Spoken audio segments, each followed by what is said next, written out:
মার্কিন president Donald ট্রাম্পের press secretary Caroline Leavitt তার অন্তঃসত্ত্বা হওয়ার খবর প্রকাশ করেছেন। শুক্রবার সামাজিক যোগাযোগ মাধ্যমে দেওয়া এক পোস্টে লেভিট জানান, ক্রিসমাসের জন্য আমাদের জীবনের সবচেয়ে বড় উপহার 2026 সালের মে মাসে আমাদের পরিবারে আসছে একটি কন্যা শিশু। তিনি আরও জানান, স্বামী নিকোলাস রিচিওর সঙ্গে পরিবার বড় করতে পেরে অত্যন্ত আনন্দিত এবং তাদের প্রথম সন্তান শিগগিরই বড় ভাই হতে যাচ্ছে।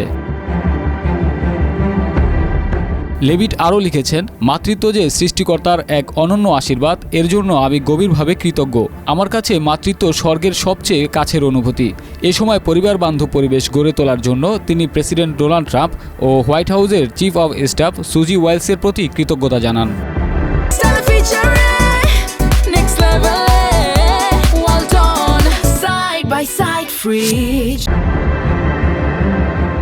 28 বছর বয়সী ক্যারোলাইন লেভিট বর্তমানে যুক্তরাষ্ট্রের ইতিহাসে হোয়াইট হাউসের সর্বকনিষ্ঠ প্রেস সেক্রেটারি। এর আগে তিনি ট্রাম্পের প্রথম প্রশাসনের সময় প্রেস অফিসে কাজ করেছেন এবং 2024 সালে নির্বাচনী প্রচারণায় ট্রাম্পের প্রেস সেক্রেটারির দায়িত্ব পালন করেন।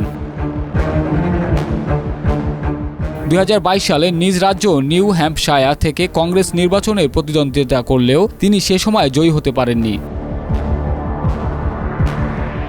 লেভিট ও তার স্বামী নিকোলাস রিচিও 2024 সালে প্রথম সন্তান নিকোলাস নিকো রবার্ট রিচিওকে পৃথিবীতে স্বাগত জানান। এবার দ্বিতীয় সন্তানের আগমনের খবরে পরিবার জুড়ে আনন্দের বন্যা বইছে।